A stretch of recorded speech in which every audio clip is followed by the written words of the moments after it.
Mark Lewis. There is an old Chinese proverb that roughly translates to, "May you live in interesting times." If you don't know its true meaning, you might think it's some kind of well wishes, but it's actually just a polite way of saying, fuck you. Well, let me tell you, I have lived in such interesting times. It all started last summer when my wife, Andrea, to whom I had been married for 7 years, was preparing to travel to a sales conference in Chicago. Before our marriage, Andrea worked as a sales consultant for a regional building materials supply company. On our honeymoon, she became pregnant with our first child, Susie, and went on maternity leave. Then, shortly after, she extended her maternity leave to bring little Mark Jr. into our family. It was a wild but wonderful 7 years we were parents for the first time, raising our family together. Sleepless nights, tantrums, potty training, but also laughter, first words, first steps, and lots of hugs. I thought we were happy. "Mark, dear, can you put my hair dryer in your suitcase? I'm late," I shouted. "Of course, honey," and hurried upstairs to our bedroom. Andrea has already returned to work just over a year ago. I wasn't very happy about this at first. It seemed to me that the children needed her to be around, and it wasn't about the money. But Andrea insisted and promised that she would only work part-time, leaving enough time for me and the children. I was skeptical, but I have to admit so far it seemed quite feasible.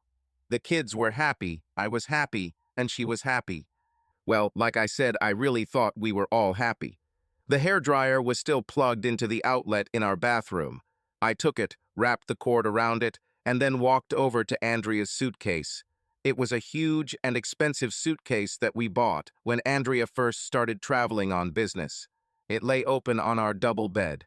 Now, I know what you're thinking. I started digging around and found sexy lingerie or a box of condoms or something that screamed at me in giant neon green letters, "This woman is cheating on you, son." But no, nothing like that. Andrea was smart. Did I mention she's very smart? Maybe that's why she ruined everything so stupidly. Perhaps she thought she could get away with anything. No, the thing is that when I put the hair dryer in the mesh pocket inside the suitcase, my hand got caught on a small piece of paper. It was a slightly faded and worn check. Nothing suspicious, in fact. It looked like a receipt for Pepsi. Nothing special, except that it was in Spanish and had an address in Puerto Vallarta, Mexico. At this point, it's probably worth pausing and telling us a little about yourself. I'm Mark Lewis. I'm 41 years old, and I work in the insurance industry. Yes, I know it sounds boring, but before you put me in the same category as those pathetic people who deny your grandma's insurance claim or spend all day creating actuarial tables, let me explain what I do. I'm a field analyst. My company handles workers' compensation claims investigations for large insurers as an outsourcer. Basically, I'm the guy who shadows your uncle at Zumba or skydiving class and reports that his back problems may be slightly exaggerated. There's a little forensic accounting, a little social engineering, a lot of time on your ass writing reports, and the occasional trip to the circuit court to testify. I don't know if that makes my job more or less fun than it actually is, but if you think of me as a low-level, unlicensed private investigator who mostly sits in a car and takes photos, then you probably are right. So, as we've already partially established, I don't have any special skills. I'm not a sniper with a pistol, an ex-SAS operative, or a hacker, and I can't do probably any of the dozen things you're thinking of right now.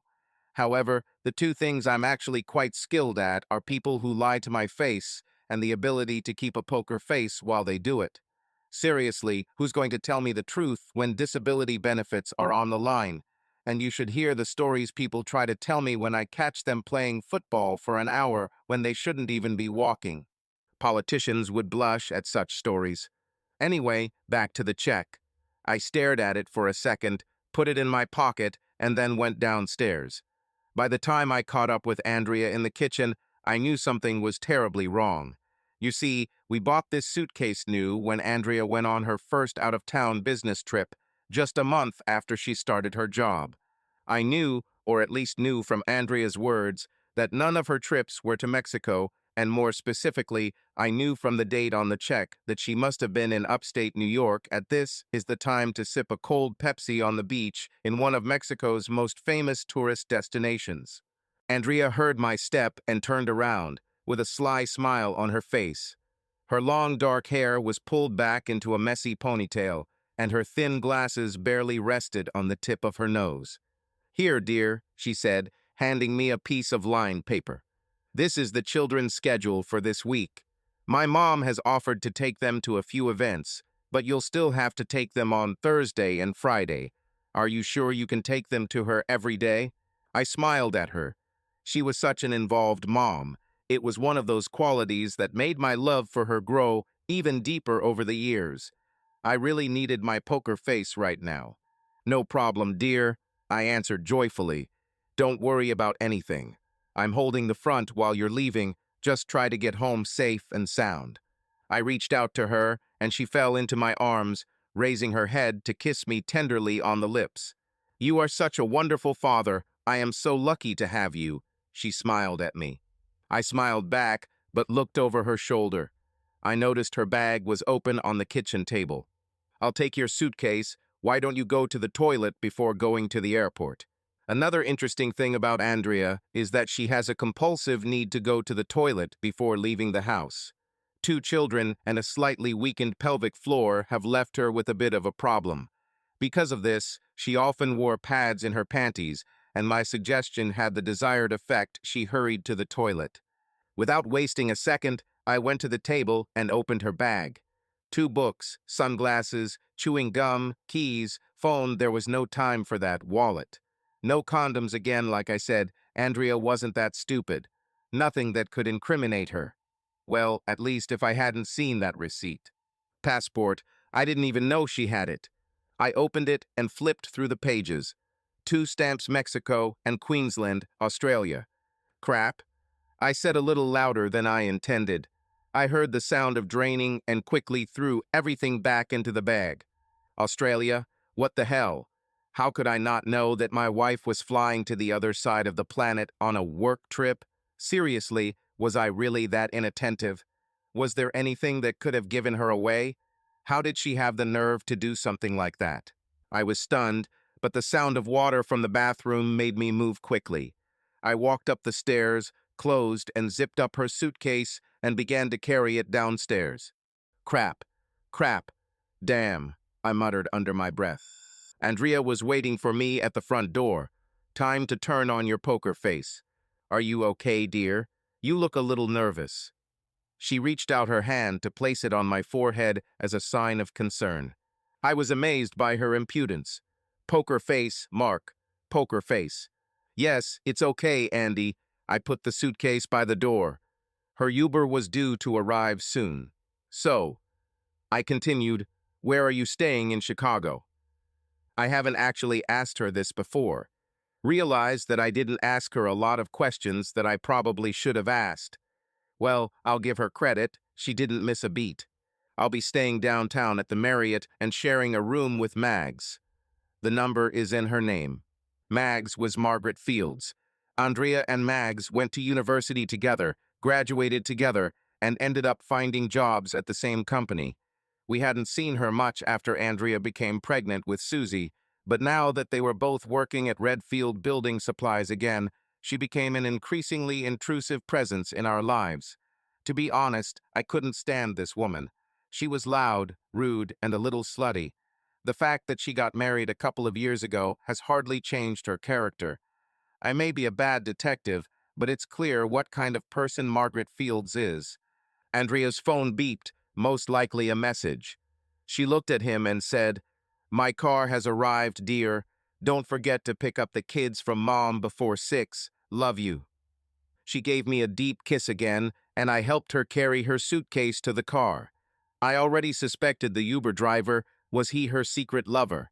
However, the documents on his windshield and his crumpled appearance seemed legitimate.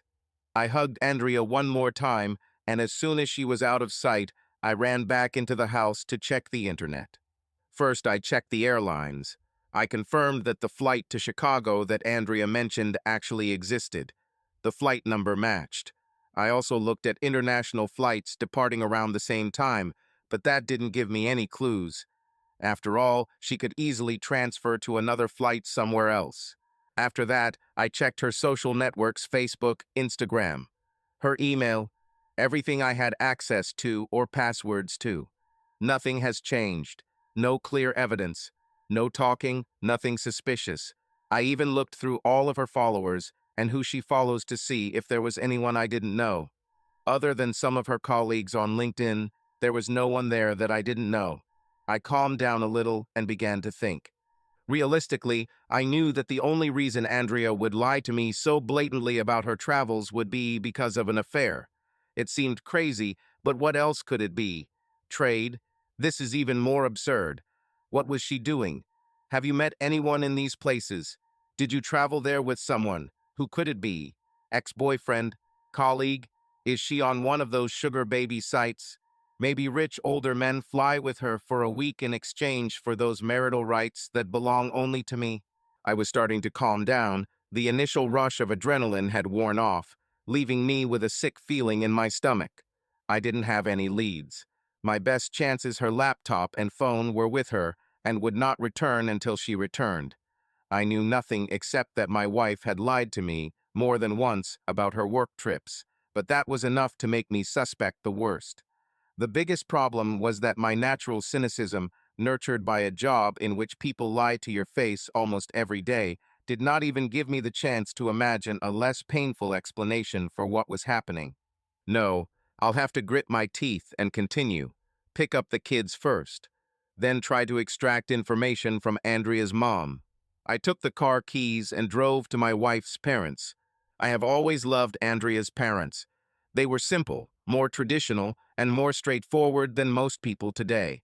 Her father was a kind-hearted retired electrician, and her mother was a caring housewife and church lady. I didn't think either of them would have helped Andrea hide the affair or helped her plan a secret escape from our marriage, but my anxiety and suspicion were reaching boiling point. I barely managed to keep a fake smile on my face as I picked up the kids. I tried to gently ask Andrea's mother, Clarice, about the trip, but she seemed to know no more than I did. She just mentioned that she didn't think it was right for a young mother to spend so much time away from her children at work. I sheepishly agreed with her. It shouldn't have been like this.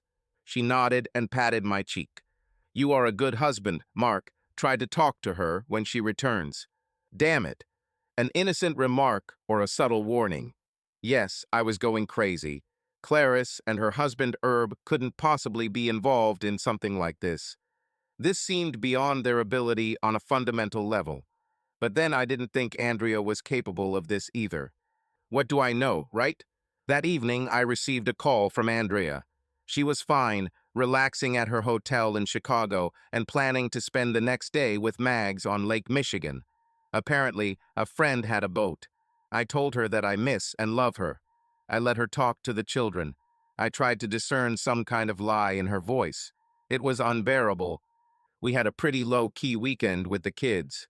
I did everything I could to spend time with them, a movie, a trip to the park, a visit to the local children's entertainment center, McDonald's for dinner, waffles for breakfast, everything that children might like. Maybe I spoiled them because I felt guilty because I was almost sure of the inevitable destruction of their family life. Unlike Andrea, I grew up in a single-parent family and knew what I would have to go through. This thought was both saddening and offensive. During the week that Andrea was away, I did everything I could to poke holes in her alibi. I called the hotel and asked to speak to her number. Andrea wasn't there, but she called me back from her cell phone a few minutes later. It was suspicious, but not proof of guilt. I invited Frank, Maggie's husband, to dinner and started talking in hints about the trip. Everything Mags told him was exactly what he said. What Andrea told me. I tried to find out about previous trips, but to be honest, until Friday when I got my shock, I hadn't paid much attention to the details of Andrea's work trips, so my questions quickly became unconvincing. But now, believe me, I've been keeping a close eye on everything. I even tried to find the event Andrea was supposed to be at, but I couldn't find any information because I didn't specify any details. By midweek, I knew I needed to get answers from Andrea's employer, but I didn't know how to do it without letting Andrea know that I had seen through her lie. I was running out of steam, and the lack of progress was killing me. You see, while I was working on the case, the anxiety hanging over me was easily suppressed, but as soon as I had no trace left to search, it returned with a vengeance and began to eat me up from the inside. I was becoming desperate, and cracks in my facade were starting to show. I was rude to children, frowned at colleagues. I slammed doors in frustration and almost lost my temper and attacked Andrea during our nightly calls. I knew I was losing control and needed to get help, so I did the one thing I swore I would never do in my life. I called my older brother. Understand that the relationship between me and my older brother Jake was complicated, to say the least. He and I never saw eye to eye on many issues. I was on the left, he was on the right. I believed recycling saves the planet. He believed it was a scam to waste taxpayers' money to make it look like someone was doing something. I liked cats, he liked dogs. My wife was a slightly bookish, college-educated feminist whose wife was a plastic trophy doll with incredibly huge breast implants. You understand where I'm going with this. He picked up the phone on the third ring. Hey, Mark, who died? Okay, I couldn't blame him here. After all, the last time I called him directly was 4 years ago, when my dad died. I sighed and said, my marriage. There was a pause at the other end of the line. He was probably trying to figure out if I was serious. Crap. What's happened? I could almost hear his physical condition change. Like I said, my brother and I rarely saw each other, but he probably thought I was a sissy, a liberal, and a weakling, but I was still his little brother. I knew I might regret asking him for help. Hell, I could count on it. But I also knew that he was the only person I had absolute confidence in that would have my back. I used to include Andrea in this list, but now I wasn't sure I could. Jake was the kind of brother who would beat you to a pulp for the TV remote control, but also the kind of brother who would kill someone who looked at you askance. If I had to sum up his side of our relationship, it would be something like, I can beat this guy up for anything, but don't you dare touch a hair on his head or I'll destroy you. It was comforting in its own twisted way. I told him everything. You see, Mark, you can't act rashly, otherwise she'll just bury herself even deeper in her shitty affairs. I hate to say it, but Andrea is pretty smart for a woman. I snorted. It reminded me who I was dealing with. I'm sure he said that to annoy me. Anyway, you said she stays at the Marriott until Sunday morning and then comes back to you? I confirmed and added that we talked to her on the phone every night. FaceTime or voice only? He asked. I wanted to slap myself. Only the voice. Have you even tried calling her via video conference? I'm willing to bet she's the one who calls you every night. It was like that. I always waited for her call, right before the children went to bed. If we talked during the day, it was always text messages. She could literally do anything anywhere, and it wouldn't be that hard to hide. I felt like a fool. I should have been smarter. In my defense, I trusted my wife completely. Okay, let's figure out what she's doing without any bullshit, he muttered into the phone. I heard something rustling on the other end of the line, and then a slightly distant voice. Mandy, pack your things. We're in Chicago for the weekend. What? Are you serious? I burst out. Like a heart attack baby. You have small children, and you can't leave without letting Andrea know. Ours are already teenagers, and we can leave them with Mandy's parents. We know where she should be and who she should be with. Andrea has probably seen Mandy or me no more than half a dozen times, which reminds me, you'll need to send me a recent photo of her. He was silent for a moment, thinking about something. You remember Grandpa John, right? Our paternal grandfather, John Lewis, Sergeant First Class, United States Marine Corps. Yes? I didn't know where he was going with this. He once told me the story of how he received one of his Purple Hearts. It was in Korea. He was riding up and down a marching column in jeeps. I jumped off one and stepped right on mine. It threw him straight into the air. Jake was silent for a moment. The thing is, it wasn't the mine that gave him his Purple Heart. The explosion caused him almost no harm. So what then? I asked. When he fell, he landed on his bayonet. Jake didn't need to explain this to me. Andrea's mind blasted me 100 feet into the air, and I had to make sure I didn't land on my bayonet. Jake Lewis. Mandy and I were sitting at the bar at the Marriott on Chicago's famous Magnificent Mile. She was drinking something disgusting called the Raspberry Jalisco Margarita, and I was wrestling with an old friend, Kentucky Bourbon. It was a typical hotel bar, nothing special, obviously renovated in the last decade. It was corny, harmless, and frankly, what you'd expect from a corporate chain trying not to look like what it is. My sweet Mandy was chatting with the bartender, a rather pleasant older woman with a smoker's voice and a face to match. I wondered what was so great about the row of hotels and shops. I'm sure Mandy will tell me later. I also wondered if I had written a check with my mouth that my ass couldn't cash. Don't get me wrong, I'm a really smart guy. So competent it's impossible to believe. Overall, I know my limitations and skills. The problem is that I just can't do anything. Perhaps that's why I became an engineer. Hands are not for boredom. I needed to occupy my mind. I needed to tinker with what was in front of me. Absolute damn lack of ability to sit still. When I heard about Mark's problem, I had to help and quickly came up with a crazy fantasy that the missus and I would simply fly to Chicago, track down Andrea and catch her in the act, as they say. Probably somewhere in the back of my mind, I also had the thought that I would prove to my younger brother that yes, I am not only an older brother by birthright, but also smarter, wiser, more courageous, and, more importantly, inherently better at his job than himself. After all, he is an investigator whose wife cheated on him for months, maybe even a year, before he found out about it. I was going to catch her in the act and present her with evidence. Here you go, Mark. Enjoy, buddy. It was mean of me, and I knew it. The problem with sitting still is that it causes me to be introspective. And trust me, no one wants to see an introspective Jake Lewis. Bad things happen when I search my soul like that damn weekend in San Jose. I've done a lot of unfortunate things in my life, and I'm too smart not to understand why. So in the interests of self-preservation, I'm better off just ignoring the skeletons in my closet and continuing to not repeat the mistake as much as possible. I set my glass down on the battered cup holder and turned my head to both sides. I had a good idea of what Andrea looked like. I had enough good photos that my brother sent me. Mark even guessed that if Andrea wasn't at that hotel, I might have had to identify her friend Maggie and keep an eye on her, so I had some pictures of her too. However, the likelihood that I would just blindly stumble upon any of them was incredibly small. I needed a better plan. The crowd was pretty subdued for a Friday night, but I guess that was to be expected. This is not the hotel to have a rowdy bar scene. Most people were minding their own business, but every now and then someone's eyes would wander out of their sockets, or a woman would hit her friend on the shoulder and gesture in front of her chest, as if she were carrying 2 watermelons.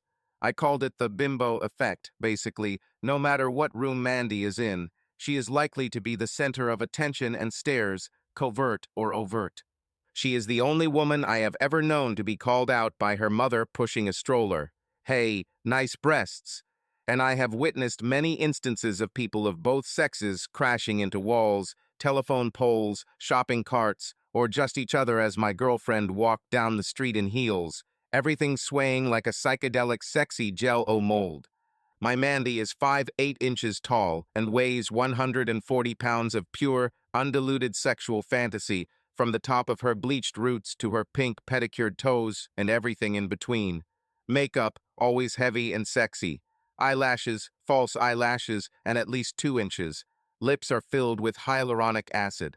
Botox for lip lift. Breasts are unimaginable. 3000 cc silicone encased saline under a pair of natural double D sizes. The waist is taut as a drum from regular yoga and many rounds of butt augmentation, a process in which fat is taken from other parts of her body and transplanted into her butt, the butt that will outshine any ghetto ass.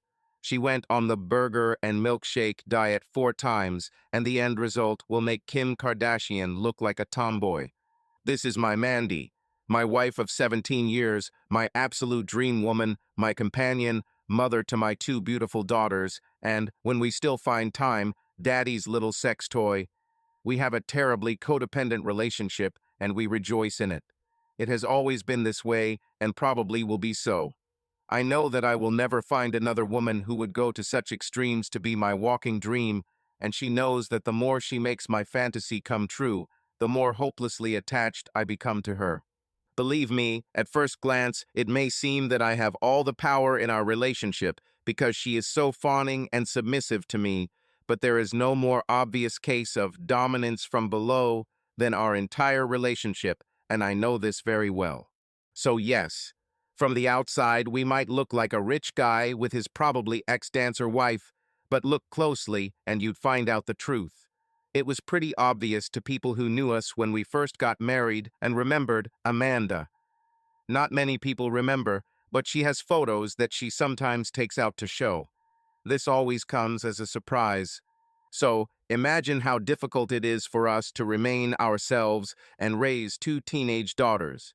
Personally, I feel like they have just as much of a chance of becoming Amish as they do of becoming an OnlyFans model or a webcam, like their mother. As I already said, everything was as usual. People stared at Mandy.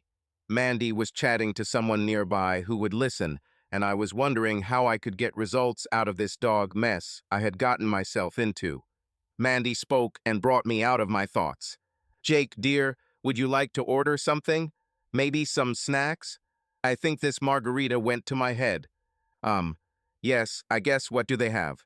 Her face lit up like a Christmas tree, which is usually a bad sign, since one of the things Mandy really loves is novelty, and I've found that novelty doesn't usually go hand in hand with good food. "Well," she began, "Beatrice says the vegetarian Asian sliders are delicious." I didn't like where this conversation was going. The word vegetarian made me shiver. "Beatrice?" I asked. "Oh, the barmaid I was chatting with. She is a very nice lady. Did you know her brother joined the Taliban?" I nearly spat out the rest of the bourbon. "What?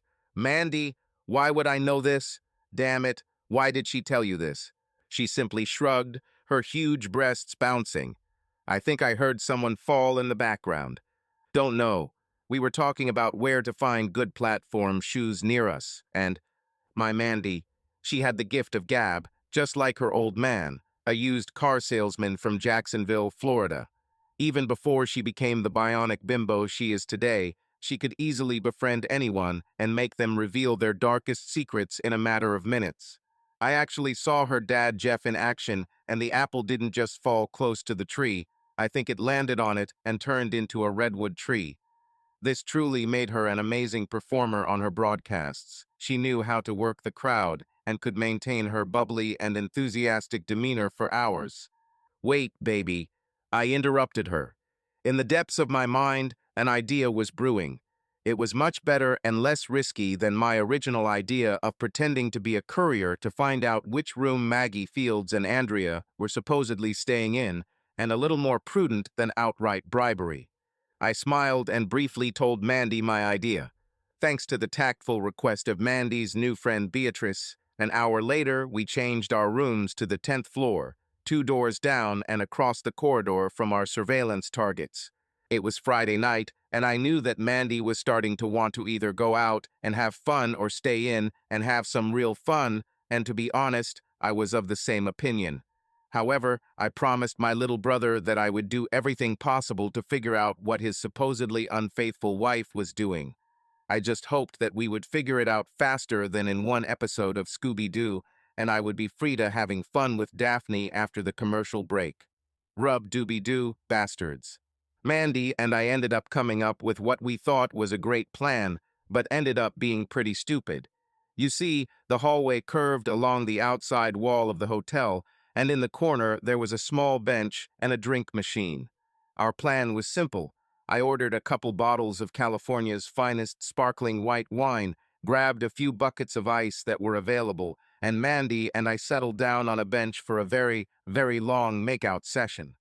Well, think about it. Who would even pay attention to a couple of drunks getting into each other's mouths on a Friday night in some random hotel in Chicago? From time to time, we would hear the elevator ding or the sound of a door opening, and we would immediately slow down our playful movements and pause our caresses to look around and see who it was. We both had our phones ready to record any video if we saw Maggie or Andrea, but in the end, it was all to no avail. By 11 in the evening, we were already quite drunk and completely forgot what exactly we were supposed to do.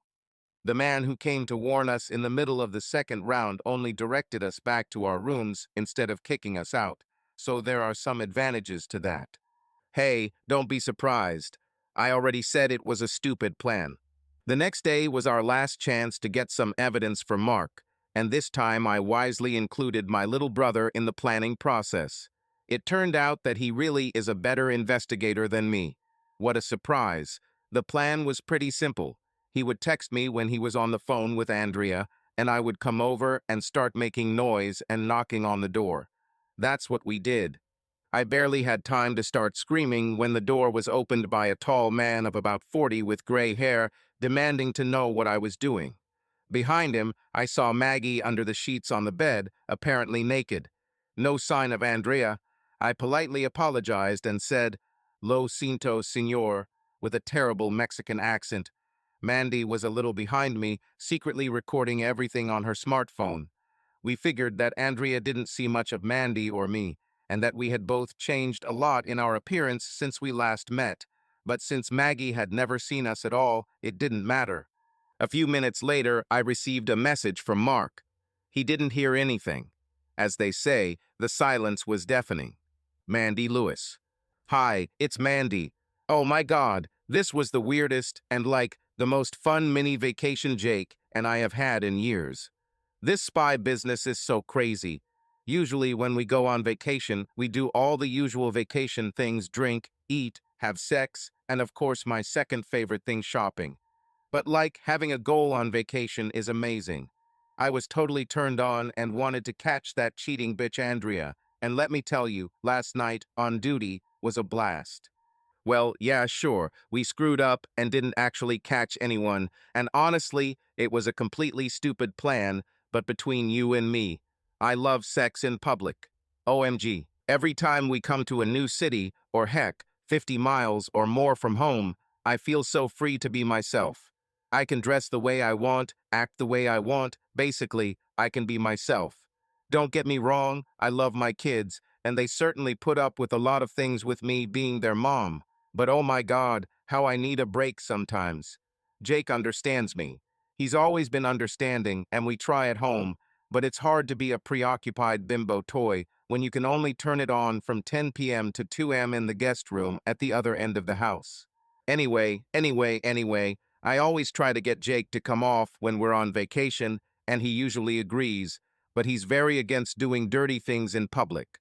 I know he's worried about me, trying to make sure I don't go off the rails, essentially stopping the sex monster he created from ruining our lives. I understand. I love him for this. But sometimes the sex monster wins. He definitely won last night. I know that basically, if I can get Jake drunk enough, he'll agree to pretty much anything dirty I want to do, well, within reason. We won't talk about that weekend in San Jose. But other than that, what I usually want to do is do something in a public place. In a bathroom stall, on the stairs, on a park bench, in an alley, in a parking lot, whatever. I love it. I fucking love this. The more people see me, the better. God, that's why I have the perfect job. So last night, yes, you could have guessed it. I didn't drink as much as I pretended to, and I tried to intoxicate poor Jake so much that he wouldn't decide to cancel the idea. It was a delicate balance to get my man drunk enough for him to pick me up on a bench in a hotel hallway, but not so drunk that it triggered the dreaded whiskey dick curse. Luckily, I got through it last night, and he got through me. Hee hee. It was amazing. Anyway, after we basically ruined everything last night, Mark and I brainstormed and came up with a better plan. This was also cool because it freed up almost the entire day for us to do a little shopping on the Miracle Mile. I didn't melt my credit card, but I had to give my daddy a blowjob in the fitting room at Nordstrom to get everything I wanted. It was a compromise, I swear, and absolutely not because I find it crazy hot. No, not at all. Well, the new plan went like clockwork. We've essentially confirmed that Andrea is not here in Chicago, or at least not sharing a room with her friend Maggie.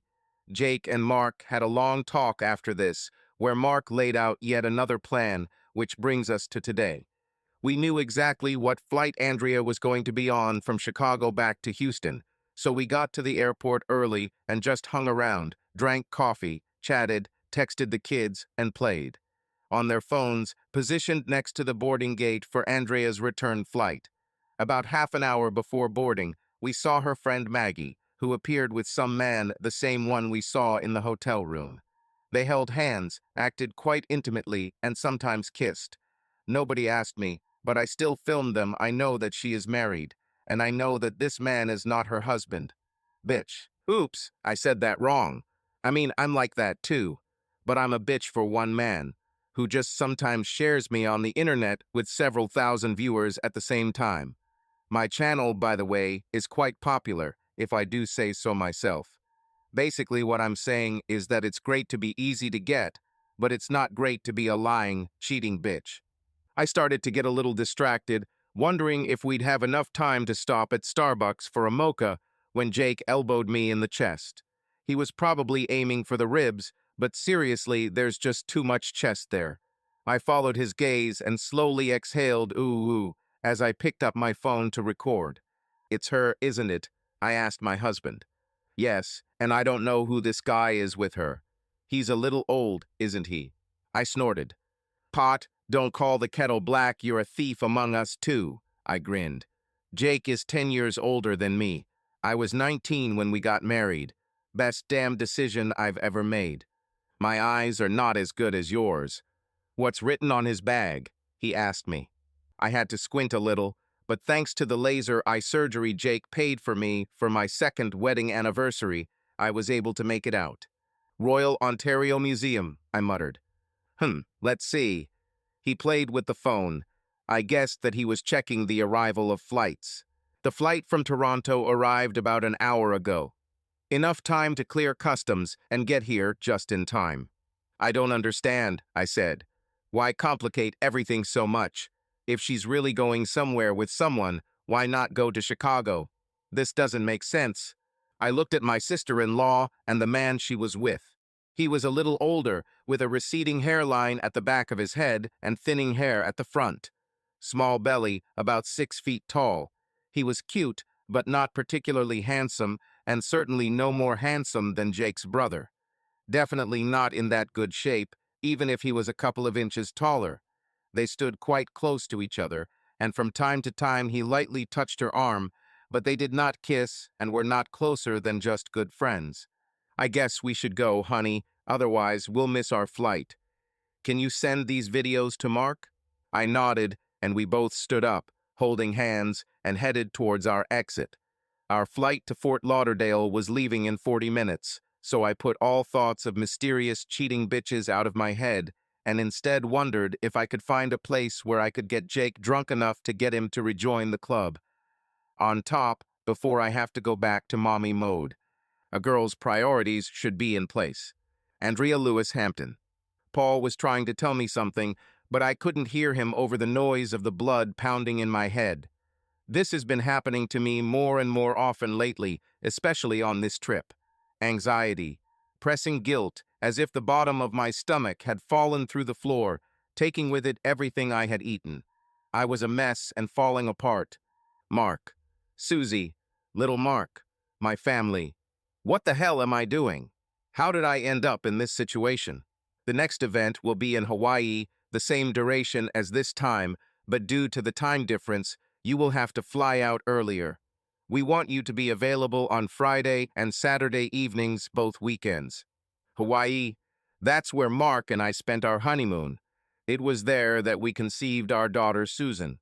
I wanted to cry. Hey, Andy, are you listening to me? Paul touched my forearm. Instinctively, I recoiled. Why, yes. Just send me the details later. Paul stared at me for a moment. Listen, Andy, you wanted this yourself. You said to yourself that you need it. He didn't lie. I said it. I really said that. He muttered something under his breath. I'll never understand women like you hot, like an easy-to-get girl with a bunch of men one night, and when it's all over, you act like we killed your puppy. He was clearly annoyed with me, but what he said was true. I walked past Maggie, not even noticing her and John, and stopped in front of a huge glass window overlooking the runway. The plane took off, using speed and thrust to rise into the sky. Oh, how I wish I could be in his place. I would give anything to fly away from the disaster that my life had become. I wanted to be a mother again. Being home with my babies, changing diapers, playing a letter game, taking them to the park, wiping their cute little faces after dinner. Waiting for Mark to come home for a foot massage, kissing, all four of us on the couch together, cuddling. The feeling that filled my heart when I walked into the living room and saw Mark sleeping on the floor with two little angels under each arm.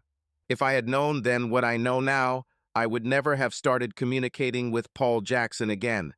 I would never go back to work at RBS. I would never have betrayed my family and myself the way I did.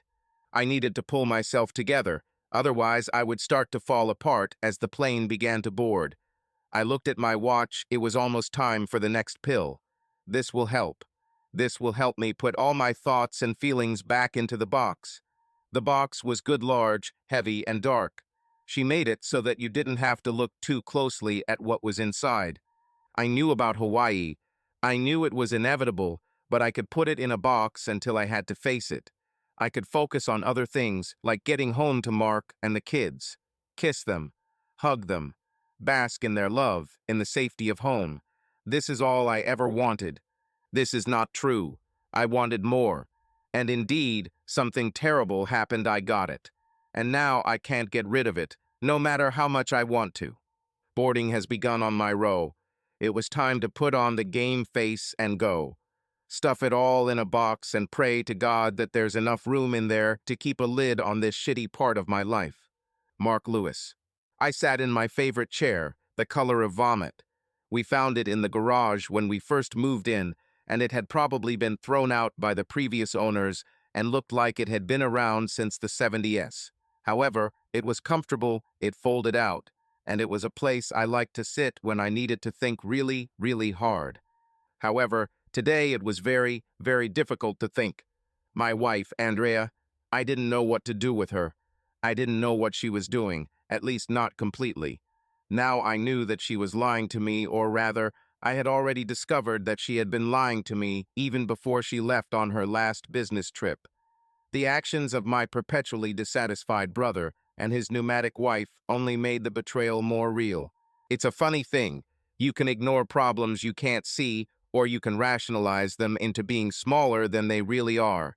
And that's probably the route I was going to take until my sister-in-law sent me a video which she recorded over the weekend. Maggie naked and in bed with some stranger wasn't much of a surprise. It might be a surprise to Frank when or if I show him this video, but I always knew Maggie was a woman of easy virtue. It wasn't much of a revelation. In retrospect, I should have tried harder to distance Andrea from her, but I think I was lulled into a false sense of security because Maggie barely showed up when Andrea was home with the kids. I hadn't thought about what going back to work with her at RBS might entail. I should have, but I didn't. As they say, hindsight makes everyone stronger. What about Andrea? What did I really know?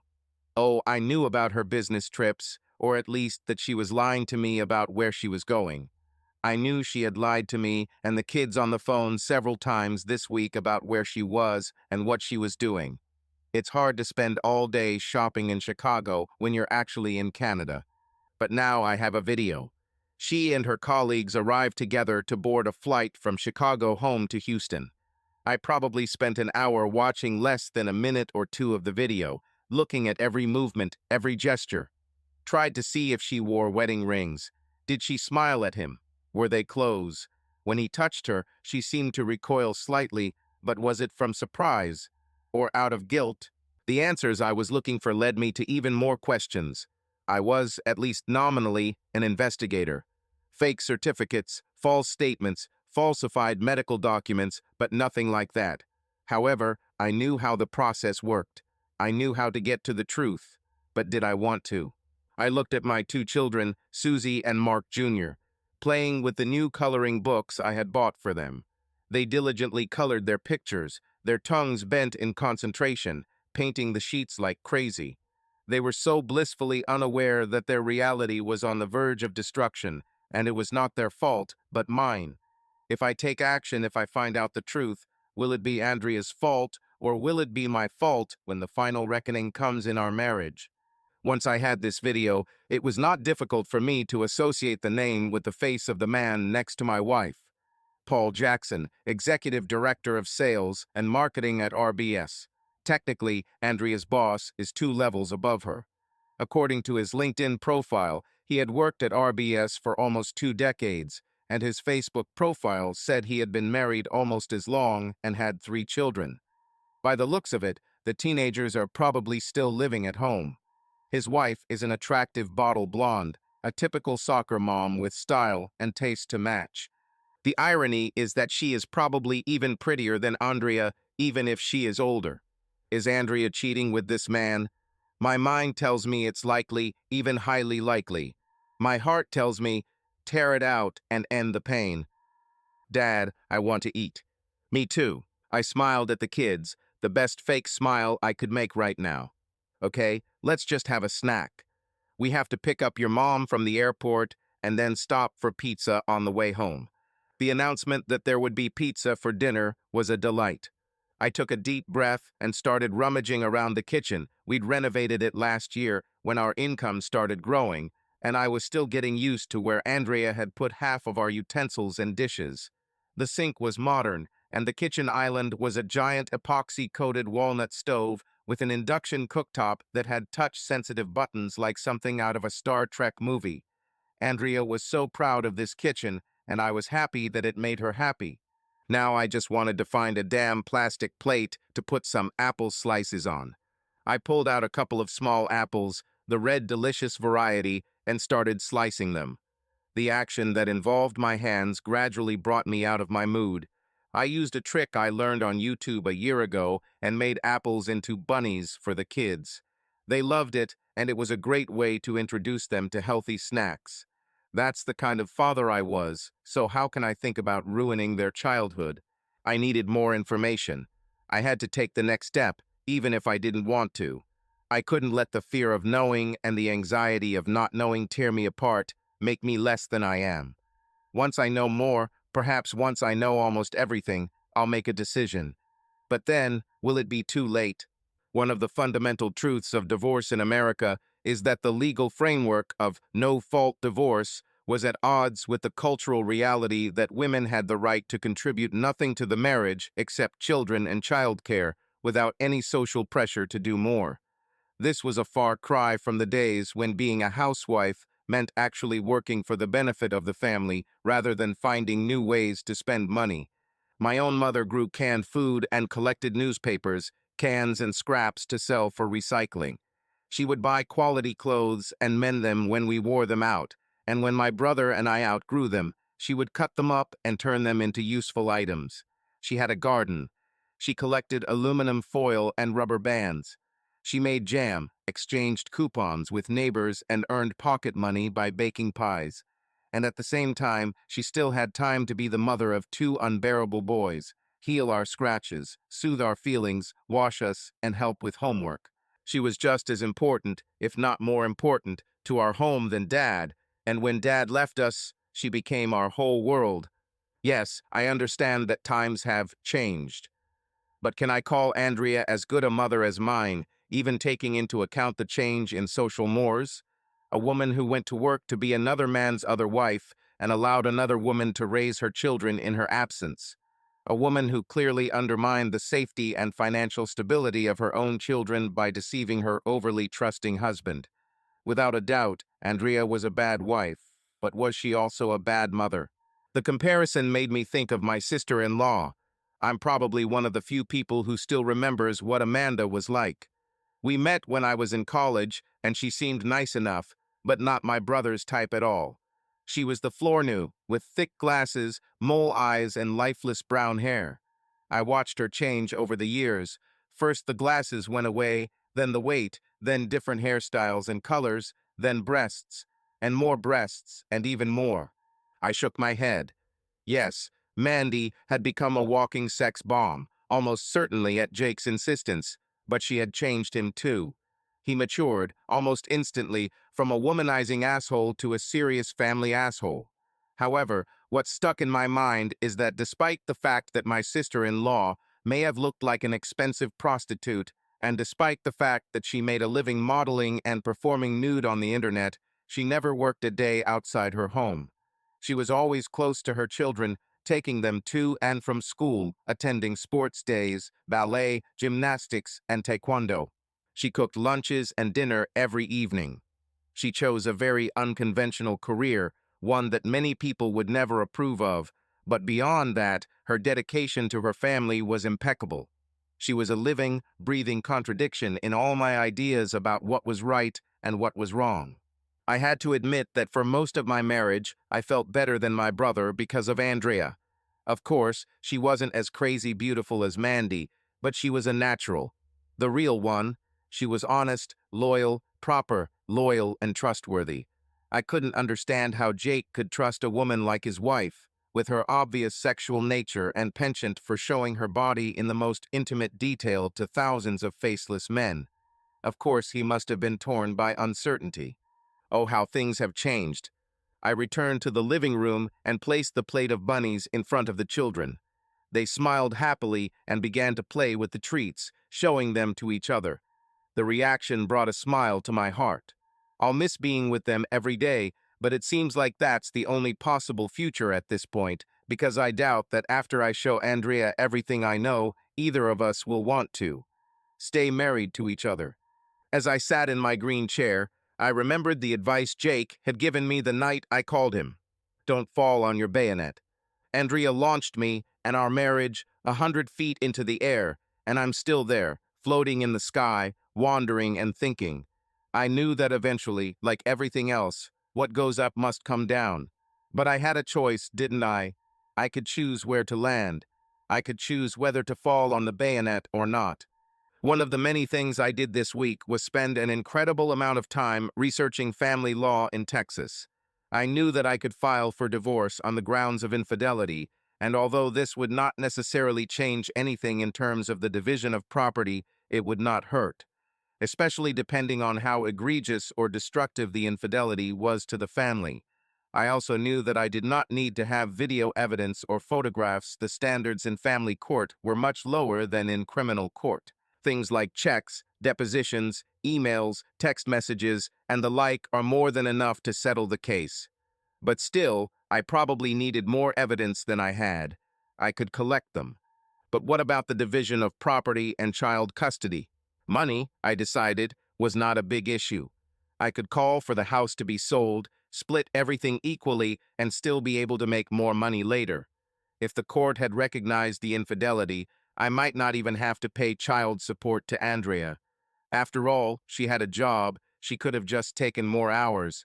I didn't care about child support because they were my children, and as long as the money was used for their benefit, I would be fine with it. Custody was a big problem. Now it is almost certain that Andrea would receive primary custody. There was still a family prejudice that women were better caregivers to children than men, even fathers, but on a more practical level, Andrea worked fewer hours than I did. She could easily claim that she's spending more time with the kids, even if it's mostly just her chatting on the phone and interacting with her legions of faceless lovers. Okay, maybe my imagination is running wild, but the point remains. How good a mother she actually was or is doesn't really matter unless she's so bad that Child Protective Services gets involved. I don't think this is a likely outcome in the current situation. But what about tomorrow? Or in a month? Or in 6 months? What will the situation look like then? Of course, if I do nothing and continue in the same vein, if we get divorced today or in a year, it will not change the outcome. Unless, of course, I do something. I looked at the time. There were 2 hours left before we needed to pick up Andrea from the airport, and an idea began to form in my head. I will have to make some drastic changes and risk alienating my wife, something I was previously afraid of. Let's face it, guys, most of us, when we're happy, are too afraid to make drastic changes, especially when it comes to our spouses. As long as she gives you sex and acts like she cares about you, most of us will endure a huge amount of disrespect and neglect in other areas. It's a flaw in being a man, if you ask me, but it's also a flaw I was determined to overcome. Now Andrea had me on the back foot. She knew everything, but I supposedly knew nothing. This was the current situation in our marriage, but I was determined to change it, level the playing field, and then tip the scales in my favor. It would take time and perhaps the help of friends and professionals, but a long-term plan was emerging in front of me. By this time next year, I intend to be in a position to dictate terms to Andrea, conditions she probably won't like, conditions that may destroy her, but will also provide a better outcome for me and the children. My wife has become the enemy of her family, and now it is time for me to take the initiative into my own hands. Of course, this will be a guerrilla war, and she never expects it. Let the insurgency begin. Mark Lewis. My mood was so gloomy that to any passerby on the street, I would appear as if a thundercloud was hanging over my head. I walked with my hands firmly in my pockets, slouching, and my feet literally slapping the ground. I was angry. I had just been to a meeting with the best family law practice in town, and the picture they painted of me was almost exactly what I had imagined. If I divorce Andrea, cheating or not, I won't be able to see my kids. There was no way around it. She was the primary caregiver, and because I simply worked more hours than she did. To provide food and shelter for the same children, my chances of getting primary custody were zero. The reality of this was hard enough on its own, but coupled with having to maintain my naive husband facade for the past week, I was ready to explode from the stress. However, I had one advantage. My job exposing fraudsters for an insurance company has given me a pretty good poker face and the ability to almost summon a veil of detachment on command. And yet the situation with my cheating wife put my talents to a serious test. I was one step away from asking her directly, which would be a huge problem since I had no real evidence, and a divorce at the moment would bury any opportunity to see the children more than twice a month. My recent visit to the lawyers finally convinced me of this. And so, in this gloomy mood, when I was about to step off the sidewalk into a puddle, as if by fate or divine intervention, the answer to my problems appeared in front of me in capital letters. Well, in general, it was a billboard. I looked up and saw the words, accident, problems with insurance, custody issues, let Jose help. Jose Goldstein is the man on your side. On their own, these words on this cheesy ad wouldn't have made much of an impression on me, but combined with the image of a completely slimy guy grinning down at me, they hooked me. His ill-fitting suit barely hid his bulging belly, his hairbrush did nothing to cover his receding hairline, and his blindingly white teeth gleamed all over the billboard. My instincts, honed by years of working with liars, scammers, and scoundrels, told me that this was my man. I took out my phone and dialed the number, and 30 minutes later, I was sitting opposite Jose himself, and he was clearly not happy with what he saw. So, Mark, he began, clearly feeling uncomfortable. I don't usually have clients like you. Are you saying you investigate insurance fraud to make money? I nodded. Don't worry, Mr. Goldstein, I'm not on duty.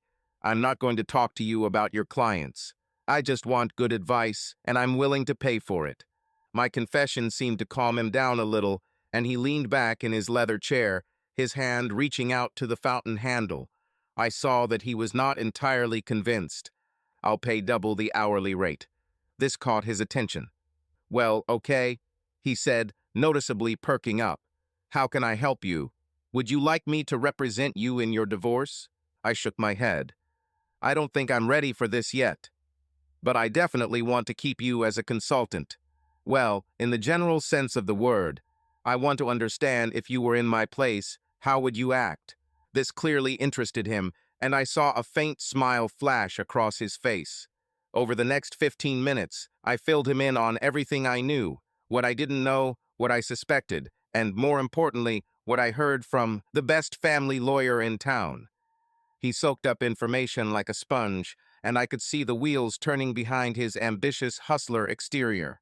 So you don't have any evidence, he said, breaking the silence. No, not really. Everything is circumstantial. I know about her travels. I know that she was not where she said she was. I know that she arrived at the airport from a place other than where she was supposed to be. That's it. But as I understand it, in divorce cases, this does not matter much, even if you are filing for divorce due to infidelity. Jose nodded. Well, it's true. Most courts really don't care about treason. Every once in a while, you'll find some staunch conservative who will tip the scales slightly in your favor if you have solid evidence, but that's not why I'm asking. I was interested in this, and I showed him that I wanted to hear the continuation. First of all, we don't know what she's doing. She may be having an affair, but she could also be doing something else. Maybe something illegal. You said she was in Mexico. You know, a lot of illegal substances are transported from Mexico. What if your wife is a courier? What if her company is a front for smuggling? What if she is involved in human trafficking? There are a lot of what-ifs here. I took the bait. And what will this give me? Nothing. Maybe, or maybe not. If you collect a lot of, he paused for a moment, interesting circumstantial evidence and give it to the feds, it could mean a lot to you. I chuckled. Only if she's really doing something, I replied. Jose shrugged. The feds make mistakes all the time. I mean, you can't help if someone else draws the wrong conclusions, right? And as they say, if it looks like a duck and quacks like a duck, it might be a courier. I felt where he was going. Jose, I'm very angry with my wife right now, but I'm not sure I want to expose her to trafficking. This caused the slimy lawyer to laugh wildly, so much so that his stomach began to shake. Mark, I am a court officer, and I would never suggest that you frame your wife for a crime. I'm just saying that if you have evidence of what she's doing, you could. Selectively, of course, give some of it to the feds. I nodded, showing that I understood what he was talking about. Some evidence. Just the parts that I would like them to see and draw their own conclusions. My instincts about Jose were 100% correct. Anyway, he said, redirecting the conversation, the point is, the more you know, the more options you have. And even if she's just cheating on you, I'm sure this information can also be useful. It may not matter so much to the family court, but it will, especially if you have evidence. I chuckled. Now he suggested that I blackmail my wife. You asked what I would do? Well, the first step is to gather as much information as possible, by any means possible. It doesn't matter if they're admissible in court, just knowing what's actually going on will give you a lot more options. Think about it. He made a good, well-founded point. Right now, the uncertainty was causing me some mental pain, and knowing the truth would probably hurt me a lot. But as he said, knowing gives me options. He was right. Second question. Mark, do you like your job? He asked me. I shrugged. I handle it well. I think I like her. Why? Should I quit? Jose stood up and walked across the room to the coffee maker. Would you like a cup? He asked. Black, with 2 spoons of sugar, I answered. He nodded. In the silence that followed, he continued speaking. Let me ask differently. Is it possible that you could advance in your career by receiving additional education? I don't know much about your field, but how do you move into a management position where you work? I really didn't know. I tried to think about it, but only one thing came to mind. Maybe something like an MBA or master's degree. Why? Jose nodded wisely as he poured the coffee. He put the sugar in my cup and stirred it carefully with a spoon that I suspect hadn't been washed since the Reagan years. In California, you see, there are many advantages to getting a higher education. You could advance in your career and provide for your family better. Improve yourself. Become a more well-rounded person. Some people, perhaps many, study in the evenings, but isn't that too long? If it were me, I'd want to finish as quickly as possible so I can get back to making money. It was like an epiphany. He suggested that I return to school full-time, even with the reduction in income. He continued talking. Of course, training costs money. Do you have any savings? Enough to last, say, 2 years and also cover tuition fees. Jose handed me the cup and sat back in his chair. I looked at the black liquid, thinking something in my head. I could take out a loan. Jose coughed. Obviously, he was unhappy. I mean, I could probably pay for it out of our savings. He smiled. Did you know that you can often pay for all your tuition in advance? Now this insight flared up with the force of 1,000 suns. Jose hinted to me that the court could order a 50/50th division of assets, but if I transferred some of these assets to education, they could not take them away from me. He was devilishly cunning. I took a sip of the bitter drink. It was thick and slightly burnt. The sugar didn't help the taste. I then placed the mug on his desk and voiced my bright idea. Of course, if I went back to school to get my master's degree, I would have a lot more time to spend with the children and a much more flexible schedule, right? The look Jose gave me made me feel like I was the star student at an academy for criminally gifted craftsmen. But Mark, if you go back to school, how will you pay the bills? Maybe your wife can take on more hours at work?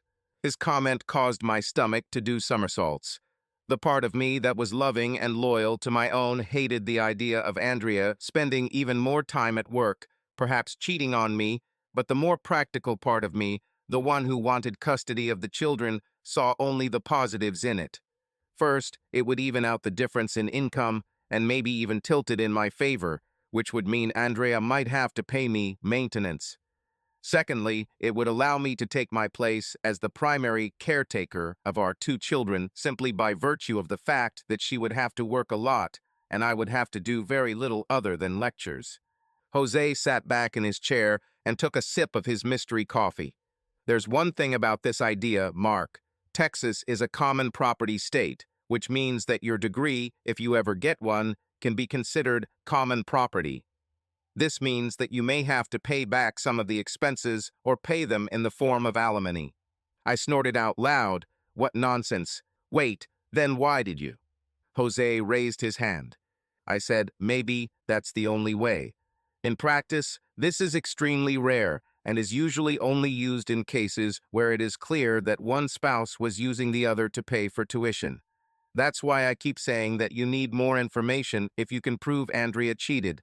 You can file for divorce for that reason. You are a loyal and devoted husband, and after all, you supported Andrea through 2 pregnancies and a part-time job. So isn't it fair that she supports you while you study? After all, you would still be together if she hadn't cheated on you. Jose stood up as he said that last sentence, his palms on the table. He grinned and sat back down in his chair. This guy was a real rascal, but I followed his thoughts. On some level, I knew I was putting off seriously investigating what Andrea was doing behind my back. I guess I really didn't want to know. However, if I wanted to get out of this marriage on my own terms, I would have to face the truth, whatever it was. You've given me a lot of food for thought, I said to Jose, rising from my chair. He also stood up and extended his hand to me. And one more thing, Mr. Lewis, is what any lawyer will tell you when preparing for a future custody battle. Keep notes. Write everything down. Every meeting, every time you pick up your kids from school, every night you spend with them, every dentist appointment, soccer practice, or parent-teacher conference you attend without your wife. All. Buy a diary and write everything down there. If your wife does something, record it too. It will look more natural and less deliberate. He let go of my hand, and I resisted the urge to wipe it on my pants. Jose truly deserved his fee and, perhaps more importantly, outlined a simple but possibly effective plan to get out from under the impending damage that my future divorce could cause to me and my children. Despite myself, I started to like this guy. After a few pleasantries and a charge to my personal credit card, I hummed to myself as I drove home. Tomorrow I was going to talk to my boss about my future. Damn, I loved that word, future. I finally started seeing it, and it was incredibly difficult to keep my expectations in check. I had a lot of work to do, and I had to do it perfectly, otherwise it would all be in vain. Just like my marriage. Andrea Lewis Hampton. I sat alone in the break room and thought about how my life had turned into such crap. My fingers lazily twirled my wedding rings as they touched a cup of coffee that had long since cooled. I'm sure there was some kind of analogy here, but I was too distracted and too slow to catch it. I knew it was the medications. They affected me more than I wanted to admit, and I hated being dependent on them. But I also knew I needed them to function. I would go crazy if I had to deal with the nightmare my life had become. You see, it all started with a fundamental misconception, one that was buried so deeply that I carried it with me since childhood. Looking back, it seems so stupid and naive that I can hardly believe that I didn't understand how wrong it was. But in my defense, I, like many other boys and girls born in the last century, received a constant stream of crap from society, the media, schools, pop culture, friends, and even sometimes family. I should be happy. Not, I want to be happy or I would like to be happy, but I should. Happiness, as such, was and remains a measure of success in the lives of my generation and the previous one, and perhaps even that which came before it. Are you satisfied with your salary? Are you happy with your spouse? Are you happy with your weight? What about your clothes? Is your home comfortable enough for you?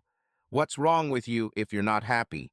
It was only when I sucked all the happiness out of my own life that I realized how useless and ephemeral it was. Happiness was fleeting. It was not a permanent state. It was a reward for hard work, for making the right investments, for doing the right things. My children didn't make me happy. I was happy because they filled my life with meaning. My marriage didn't make me happy. I was happy because my marriage and our family made me complete and important. It seems so obvious now, but at the time I was just as blind as all the other idiots running from one dose to another, trying to get their dose of happiness. Since then, I have come to the conclusion that people are not created for constant happiness. In fact, it's simply impossible to exist in a state where rainbows and unicorns are being blown up your ass 24/7. Heck, even billionaires get depressed, don't they? So, this was my misconception. This was the foundation of a shaky tower of bad decisions that led me to where I am today, realizing that I had traded all my life satisfaction and self-worth for a fleeting euphoria that, when it faded, left me an overworked, medicated shell of a woman. This was not a recent revelation, far from it, but it was something that had been weighing heavily on my mind the past few weeks. It all started when I returned home after my last business trip. Usually, when I return from trips, Mark is jubilant and happy about my arrival, but this time he seemed distant and sullen. I'm ashamed to admit, but my first feeling was resentment. You see, I needed this moment when I came home, surrounded by the love of my husband and children. I desperately needed it, because it was the only thing that kept me afloat, the only thing that allowed me to separate myself from the woman I wasn't with. But this is directly related to what I said about happiness. See how painful and perverted it is. Instead of worrying that my husband might be suffering or simply needing emotional support, I needed my dose of happiness, and if he didn't give it to me, it was his fault. It doesn't matter that I just spent the last few days having sex for a $50,000 bonus check. This may seem like a huge amount of money, but to be honest, if you count it per one sex, then I was now working at wholesale rates. Initially, when I started, almost by accident, I was given a $5,000 bonus for pleasing a client while drunk. One-time promotion, random event. I felt terrible, disgusting really. I never intended for this to happen, but I really needed to be happy. Being a housewife is hard, not physically, but emotionally. Lots of loneliness. There's a lot of feeling like you have no value because you spend most of your day cleaning up baby poop and appeasing tiny tyrants.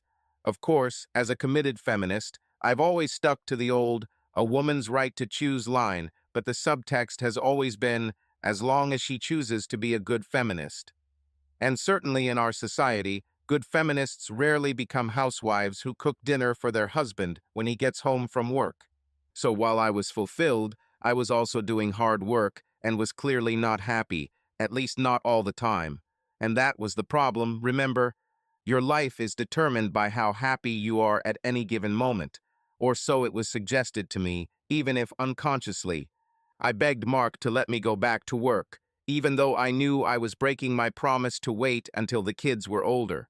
I told him how unhappy I was, and being the decent and caring husband that I am, he put my happiness first, as I always have. This was the first wrong decision in my tower of wrong decisions based on a wrong understanding of life. Then came my second mistaken decision to go back to work with Mags. I'm not trying to absolve myself of blame, but I'd be lying if I didn't admit that Margaret was a bad influence on me. There was something completely irresistible about her from the moment we met in college and became roommates. I was drawn to her personality. Her lust for life, the desire to live life to the fullest, the drive to do whatever it takes to be happy, no matter the consequences.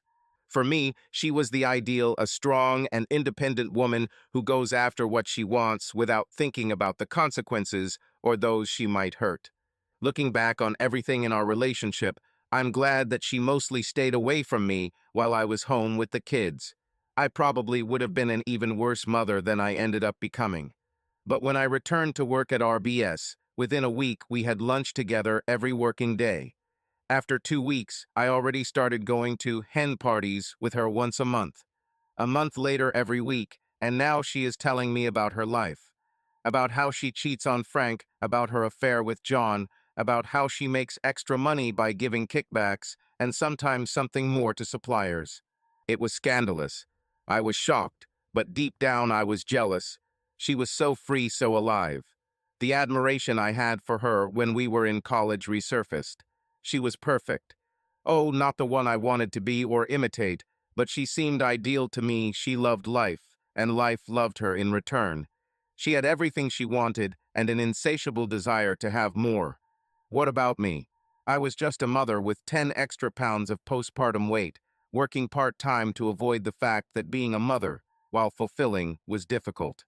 The sad reality was that my dreams of becoming a superwoman would never come true, and although I may never be able to say, I have it all, somehow I convinced myself that Mags could do it. She seemed so powerful to me. The story of my fall, or at least the first step towards it, is not particularly exciting. We were on a business trip, at a meeting with clients, my first since returning to work. The only thing that made this meeting especially important was the presence of our big boss, Paul Jackson. He was a handsome man, slightly overweight but well-built, and exuded the aura of an experienced salesman. He handpicked me and Mags for the trip, citing the fact that we knew the product line that customers were interested in better than most. Of course, it was a complete lie and, looking back, a planned setup, but I swallowed it naively. I was glad to be recognized for something more than just changing diapers. Paul was smart. He didn't interfere much and let Mags do all the work of processing me. We took clients out to dinner every night of this trip. On the first evening, they all went to the club, but I returned to my room like an obedient and faithful wife.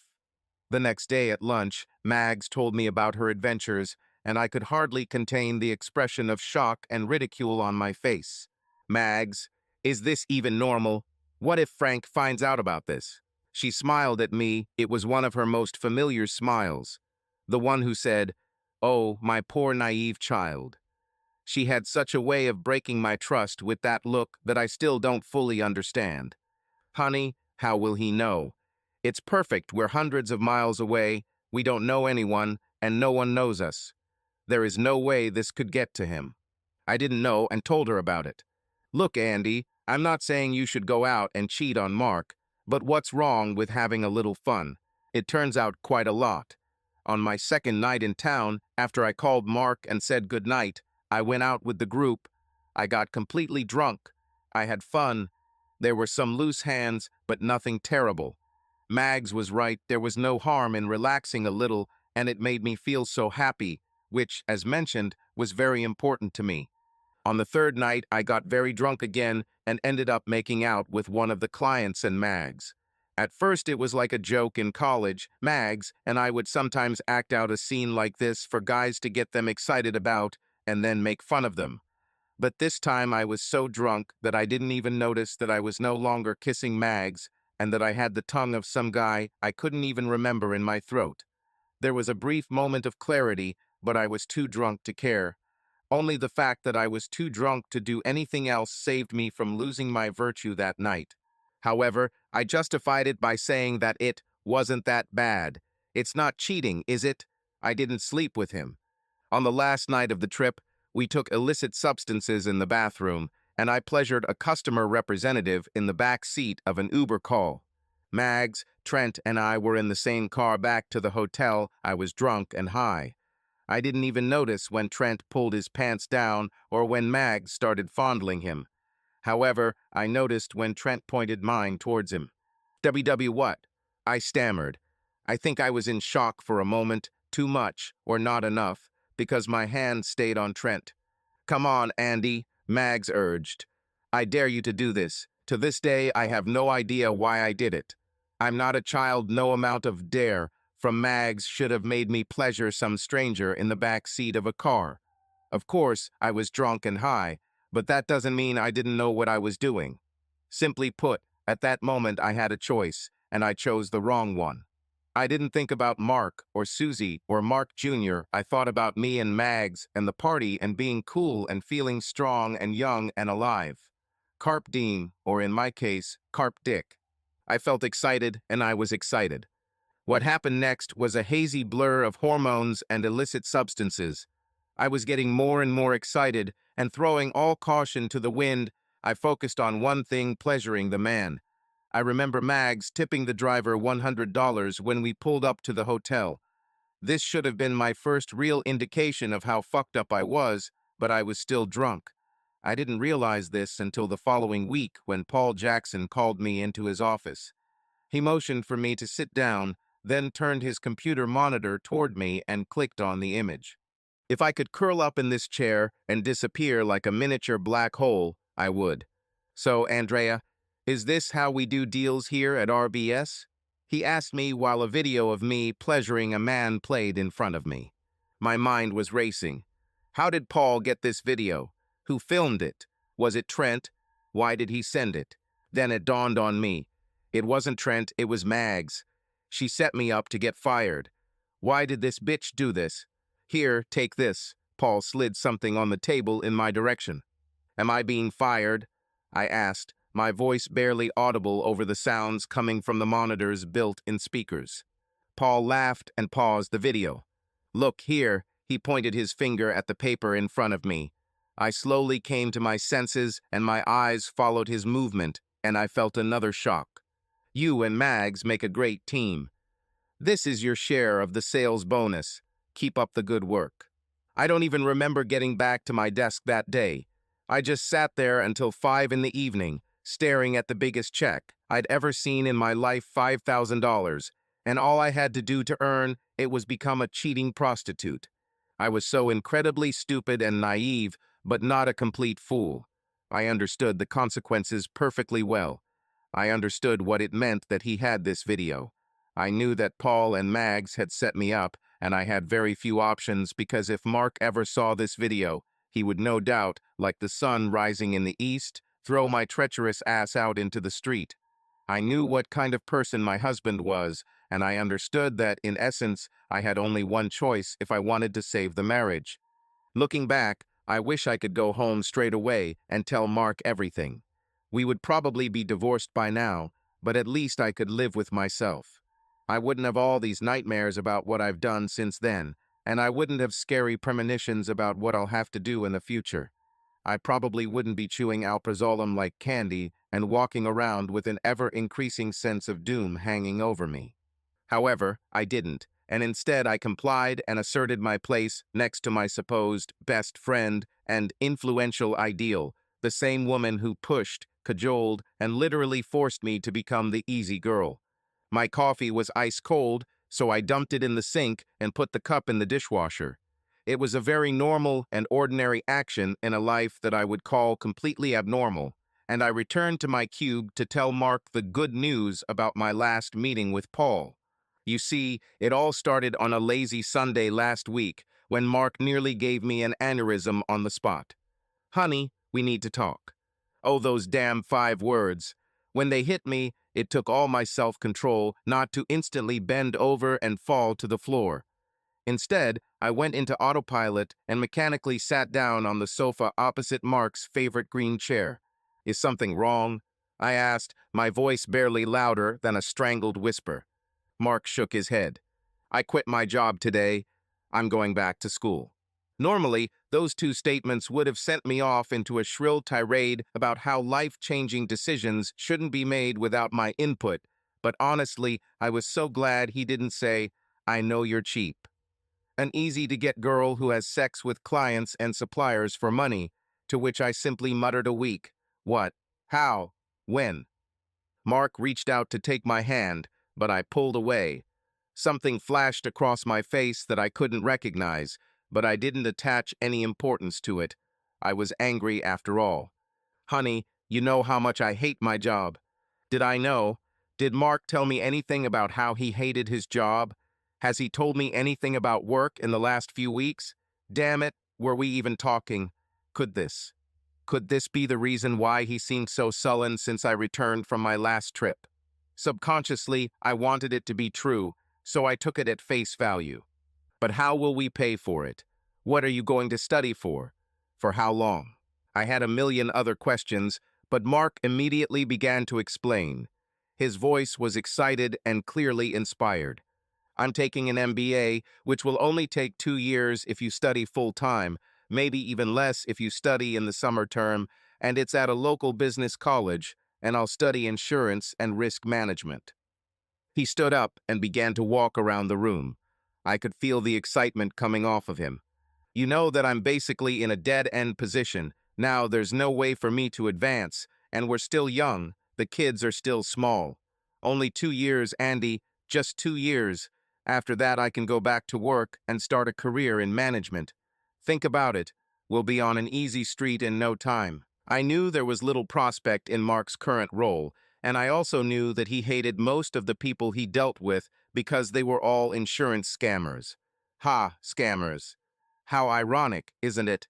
However, I didn't know how we were going to pay for this sudden, dramatic change. "But Mark, money, how are we going to pay for it? How will we live? I'm only working part-time now, and to tell you the truth, I was glad about it for a number of reasons." Mark turned to face me. Obviously, I said something that offended him. The excitement faded from his voice, and something cooler took its place like well-oiled iron sliding across metal. "Andy," he began, "how many years did I work like hell, being the only breadwinner in our family, while you stayed at home with the children? Have you heard me complain about this? Did you hear me say that we can't afford it, or that we won't find the money?" A year ago, Andrea would have jumped out of her chair and screamed in Mark's face what a fool he was.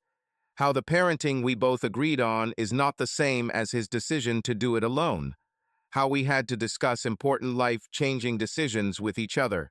How we shouldn't have taken each other for granted. But Andrea was dead and gone. She was killed by the same lying, cheating bitch who took her place months ago.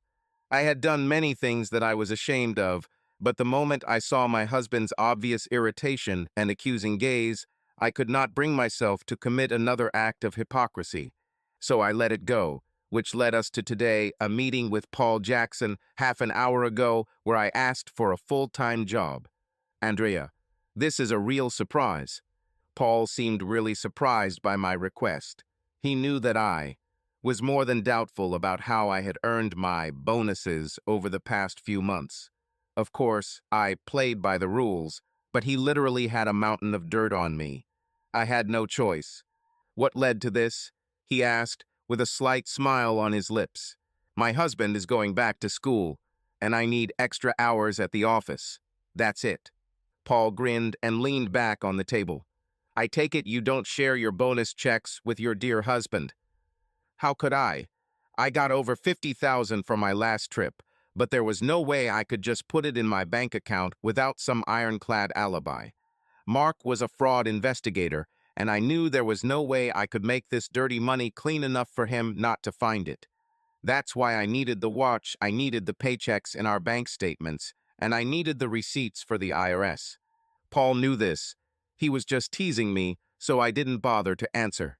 There was a tense pause, then Paul stood up and walked slowly around me, obviously looking at me closely.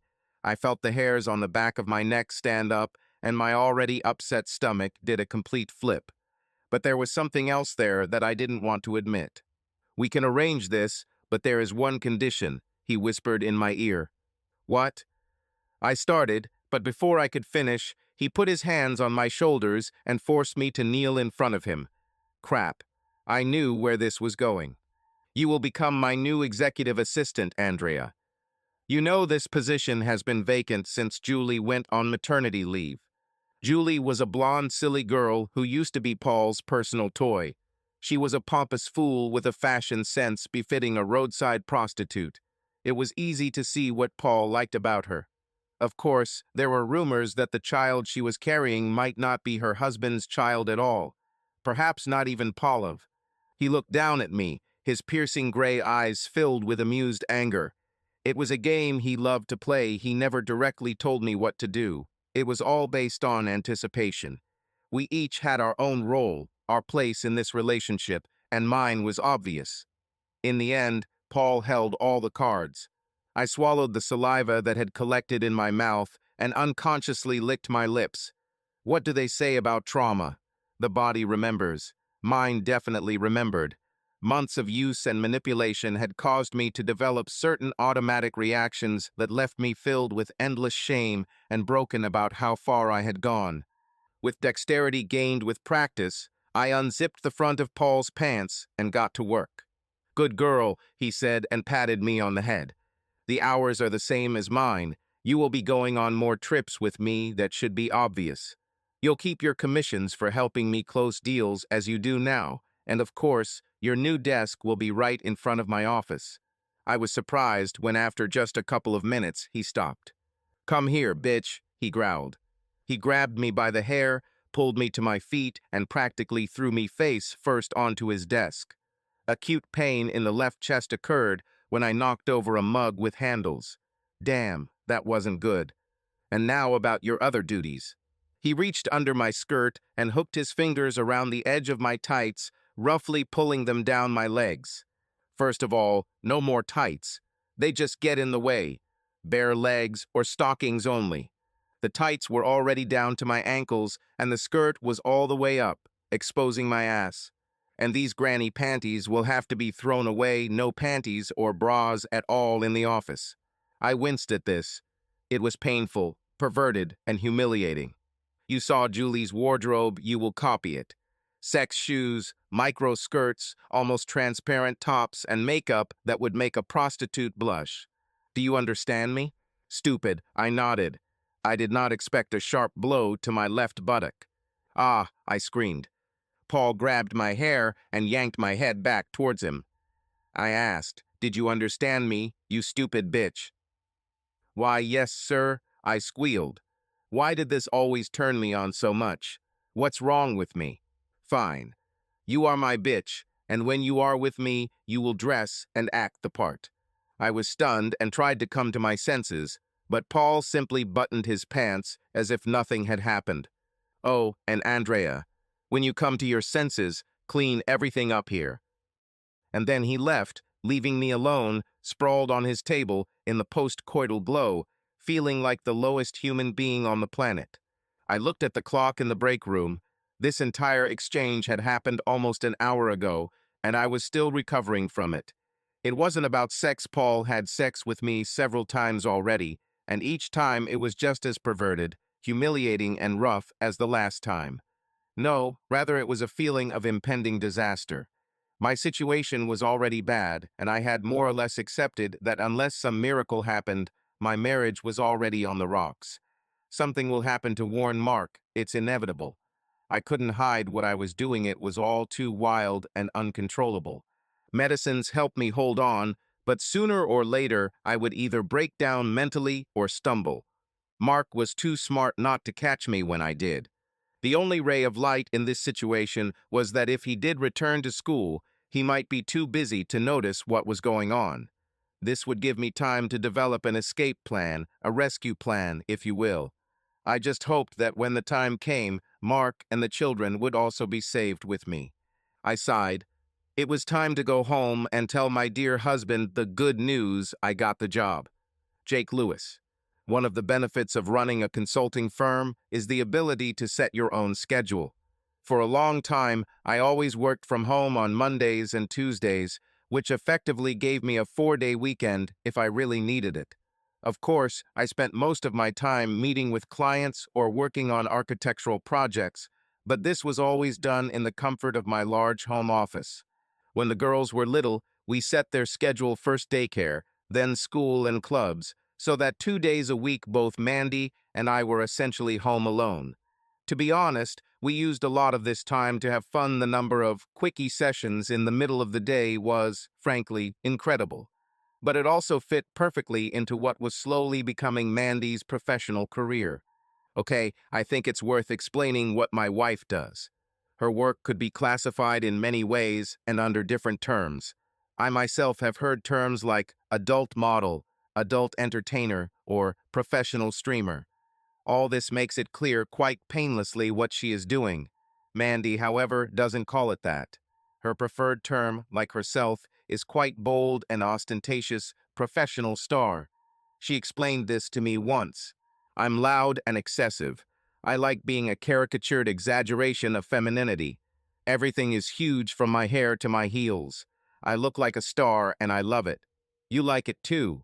I love getting everyone's attention. I love it when my body is a walking advertisement for what a horny bitch I am. I'm definitely a star, just professional. Eh? I replied wittily. What do you mean by professional? Mandy smiled at me. First of all, at home. I'm your bitch. I've always been yours. You made me this way, and I let you because it turns me on. I love being your sex doll. It was true. Our relationship was such that I wouldn't say I was in control of her body, but rather, she changed herself to please me, and I didn't hesitate to tell her what I liked. I realized that many people might see this as either abuse or potential abuse. I wasn't an idiot. But also, she was my wife. I swore to protect her, to care for her, to support her, and she had no complaints about how I held up my end of the bargain. I took this seriously, and most of my decisions regarding our life were made with the consideration of what was best for my wife, since she was completely dependent on me emotionally and physically. Normally, she continued, that would just make me a trophy wife, and that's basically what I was for the first few years of our marriage. I nodded and took another sip of beer. We had this conversation in public at a local golf club, and it seemed to me that several pairs of ears were listening to our conversation. Or maybe it was just me. Mandy always attracted a lot of attention. But now that I'm starting my activities on social networks, running a site for fans and streams, well, I'm a professional in this matter. My image, my style, my aesthetics is my brand. Understand? I understand. Her current outfit was a perfect example, a crop top with no bra that showed off her ample breasts and her bare midriff, with a ring hanging from her belly button that I knew had a carat diamond in it. Pleated miniskirt, thigh-high stockings, platform shoes, even her little heart-shaped clutch. She sure had an aesthetic, and I understood marketing and branding hell. I helped her come up with her internet name and handled the initial registration of her LLC and domain name. Many years have passed since that conversation, and the girls are much older and much more aware of what their parents, especially their mother, do when they are not at home. But initially, those Monday and Tuesday afternoons were work time for Mandy's private project. She did a lot of the work herself, but still sometimes needed help, so I took that time to help her in any way I could. Sometimes it was just working with the camera, but sometimes she needed me to help film a more intimate video, so it was a Tuesday afternoon. We just finished shooting photos for her social media and fan sites. We usually film in a house or on a set, but today we were in her studio, an old guest room that we turned into a combination boudoir and AV center. It was equipped with several AI cameras that tracked movements, microphones on stands, mobile lighting, and more. We also had sex here a lot since it was in the wing furthest from the girls, and Mandy didn't like trying to be quiet. As I said, my wife is a professional star with an obviously artificial sex doll body and a wardrobe that combined Barbie and prostitute style. She chose not to hide it, but to be incredibly open. You'd be surprised how many moms actually think she's awesome over the years, especially when they realized she was never going to prey on their husbands. I was about to ask Mandy a few more questions about the video brief when my phone started playing Basket Case by Green Day.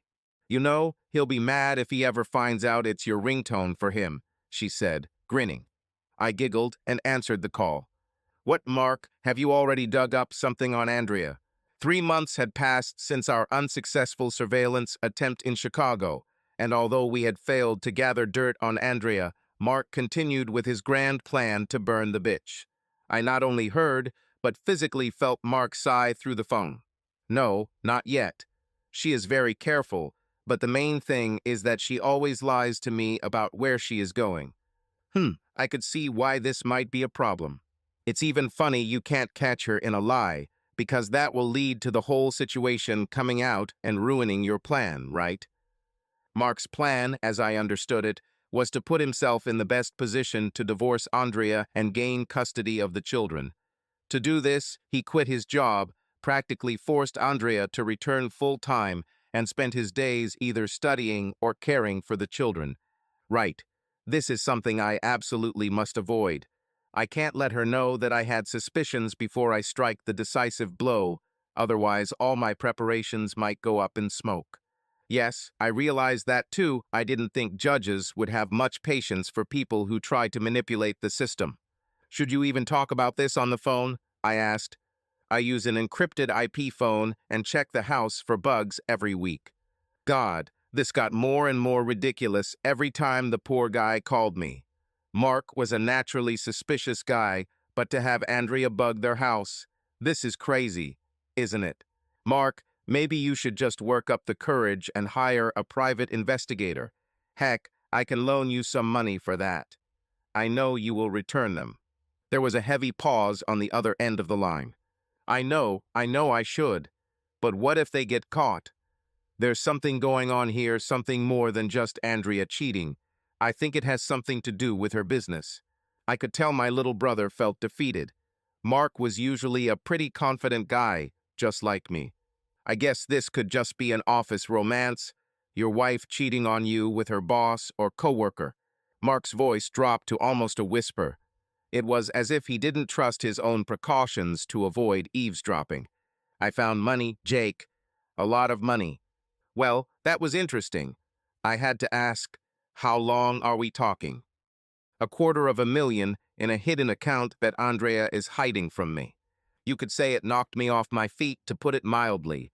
Look, I wasn't poor, my own business was thriving, and my wife's income was, frankly, better than that of many doctors or lawyers. In general, everything was fine with us, but even we didn't have $250,000 sitting in a savings account. Damn it, what do you think it is? Substances, theft, holy saints. It could be. I couldn't find the words. Big deal, Mark said. I agreed. Yes, damn big. Huge. Have you thought about going to the police? Mark sighed heavily again. I can't for the same reason. What if they can't charge her? Then Andrea will know that I am following her, and all my plans will go to waste. I need something to move this blockade. That's why I called you today. I need a favor. Mandy, who had been listening to our conversation, spoke first. Don't worry, Mark. We will support you. She had that familiar sparkle in her eyes, that look of excitement and mischief. She got too carried away last time we tried to play detective. I just rolled my eyes and groaned. So, where are we going this time? Mandy and I talked to Mark for another half hour about his plan before I had to do a video call with the client. Mandy's client had to wait until tomorrow to receive his video because the video operator was busy. In the end, we came up with a plan that was slightly better than the one we went to Chicago with last time, but that was mainly because Mark had more information and was much better prepared. Do you think we can do it, dear? Mandy asked. She was literally bursting with excitement. I, on the other hand, was much more pessimistic in my assessment of our chances. Listen, dear, I don't know. I'd give us 50-50ths. Mandy stuck out her tongue and giggled. She knew when I was just being a fool. To tell the truth, I was pretty confident that we could do it. Mark had really prepared everything well. I just needed to provide the money and help with the preparation. And it should have been easy enough if I could keep my wife from playing Detective Titsmaji. Damn, She was enjoying all this fuss too much. Mandy was rummaging through her wardrobe, or rather, her huge collection of bikinis. She held up a tiny black one. I've seen blindfolds bigger than that. To hell with it, I said, watching her take off her clothes. I couldn't help but smile as I imagined Mandy parading along the beach in that rope. At least there will be some nice moments in our little adventure to Hawaii. Mark Lewis. I ended the call and deleted my call history. There have been some really good things about my marriage in recent months, the first being the extra time I've been spending with the kids, but beyond that, it's been the rebuilding and strengthening of my relationship with my brother. Honestly, I don't think our relationship has ever been this good, and that was a shame. Brothers and sisters, really, are such fools that they don't understand what's important until something gives us a good kick in the ass. It made me regret those years of us being jerks to each other, but maybe it was necessary, maybe we just needed to grow up in different ways. I didn't know the answer, but I knew that I was grateful that I had someone I could trust. The children were asleep in their rooms, all the lights in the house were turned off, and Andrea, she said, was in Dallas for a meeting with clients that evening. I opened a new window on my laptop and pulled up the GPS coordinates of her car, purse, and phone all together on one map. It's almost a complete coincidence that she never even left Houston. It seemed like the travel time had given her more time to do whatever she was probably doing that evening. I sighed heavily and rubbed my eyes. Once again, I thought about finding a nanny for the children and going to catch Andrea red-handed. Ever since I started tracking her with GPS, the temptation to catch her in the arms of her lover was too strong. I constantly had to remind myself that catching her cheating right now would ruin all my plans. I needed to wait for the perfect moment to show my cards, and hopefully by then it would be too late for her or the family court. I pulled out my journal and made a note about staying home with the kids while Andrea was at a meeting in Dallas. Jose suggested that I keep a regular diary with handwritten entries because its age and wear and tear could be easily determined even with the naked eye, which would give more authenticity to the entries. As I wrote down the date, I noted that a little over 3 months had passed since my trip to Chicago, and since then I had put my plan into action. A quarter of the way is over, but there is still a lot of pain ahead. His studies were going well. I started working part-time in a computer lab on campus. It gave me the opportunity to learn and show that I was making a conscientious effort to contribute to my family. This was another idea of Jose's, and it could have played a big role if Andrea's attorneys had tried to collect my tuition fees. I met many classmates, most of whom were almost 10 years younger than me, but every now and then an older student would pass by, stop at my desk, and smile in surprise, usually with a sense of unspoken but shared camaraderie. It was nice. What was also nice was all the time I was able to spend with Susie and Mark Jr. I never realized how much I was missing out on in their lives while working full-time.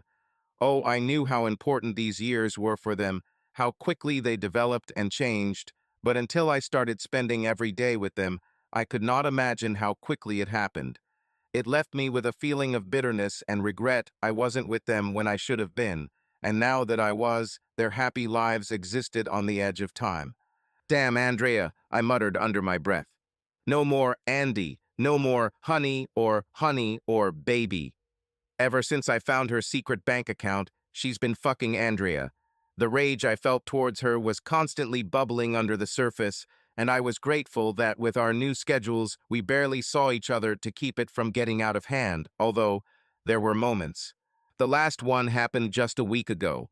Since the trip to Chicago, our married life had suddenly shifted from what I thought was normal, at least for two people with small children, to something akin to life for a couple in their 50s or worse.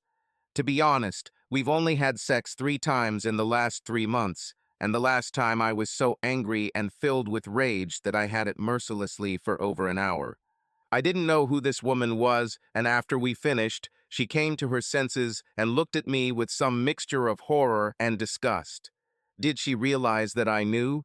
Or did she just think I was particularly horny that night, or that I was treating her like the easy girl she had become? Whatever was going on in her cunning, deceitful mind at that moment, It remained a mystery and would remain so because she said nothing and simply rolled over and went to bed. Even now, I wanted to kick myself. I almost ruined everything simply because my wife allowed me to treat her like the bitch she had become. I was humiliated that I had to apologize to her the next day and make up a story about me catching something from the movie.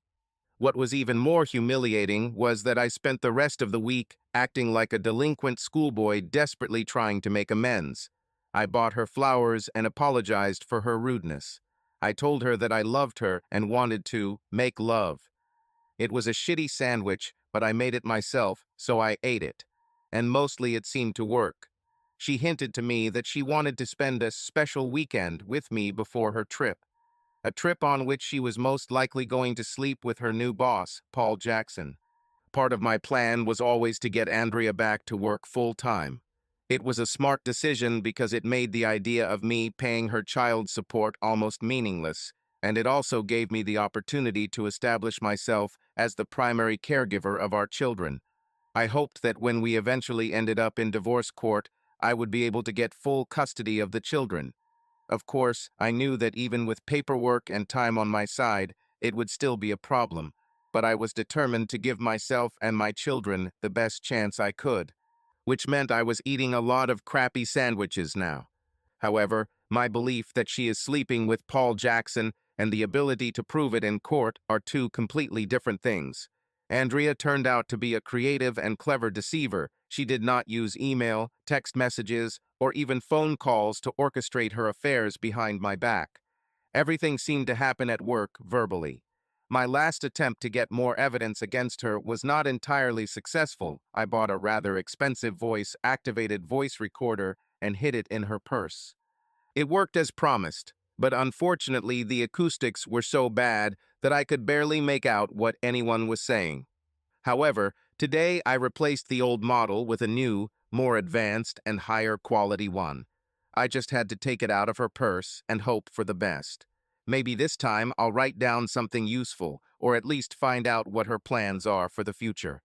Maybe I'll even find out why she has so much damn money in a bank account that she's clearly hiding from me. This damn money. There's no way she could have legally amassed $250,000 in sales, especially in less than a year. After all, it sells building materials, not luxury yachts. No, there must be something else here. I couldn't help but wonder if I was wrong about all this. Maybe Andrea wasn't cheating on me, but was something worse, a criminal, a fraudster, or even a courier. Damn it, wouldn't this be funny? I said out loud, although I was the only one in the room. My wife is a courier. Stranger things have ever happened. I needed to know, and even if my voice recorder doesn't bring anything useful today, maybe next time it will, or the next time. And if that doesn't work, I have my own plan to get information on it, and I'll just wait until she goes to Hawaii, if she even goes there. Andrea could lie to me outright, but GPS, on the other hand, was always honest, even when you didn't want it to be. I turned off the computer and went to make myself a drink. Andrea was still pretending to be a good wife, so she had to be home before midnight. She'll probably say she took a flight from Dallas at 10 p.m., got here around 11, and then drove home from the airport. All this is a lie, of course. She was in some condominium in the city center, only 20 minutes from here. The extra time she claims to spend commuting is simply being used to sleep with someone who will ruin our marriage. So many lies, so much deception, and I had to pretend that I didn't know anything. The only thing that made it bearable was that I was planning my own deception, so huge that when it finally happens, the smoking crater of her life will be visible even from space. Subscribe to our channel so that your love doesn't cheat on you, and go ahead and listen to the next story, because this story is nothing compared to the next one. If you're under 18, don't even think click to the next one.